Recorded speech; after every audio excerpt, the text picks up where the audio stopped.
لو عرفنا تدابير ربنا لينا هنسكت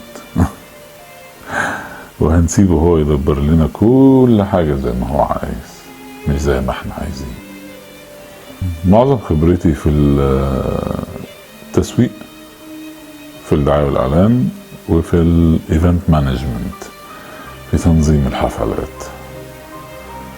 سافرت دبي، اشتغلت في بنك، كانش في فرصة تاني. عايز بقى اغير وارجع لشغلي في الدعاية والاعلان او حتى في الحفلات في مجال التسويق. ما عرفتش خالص، دخلت انترفيوهات كتير قوي وخرجت وانا مرفوض من كتر اللي حصل، من كتر الانترفيوهات اللي دخلتها على مدار 3 سنين ونص. ابتديت اشك في نفسي somehow وابتديت تصعب عليا نفسي. بس لما حصل ان بعد كده ابتديت الفوتوغرافي بتاعتي، فهمت ليه ربنا سبحانه وتعالى ما كانش رايد لي اي توفيق في اي انترفيو في ال3 سنين ونص دول، عشان ما كنتش اروح في طريق تاني.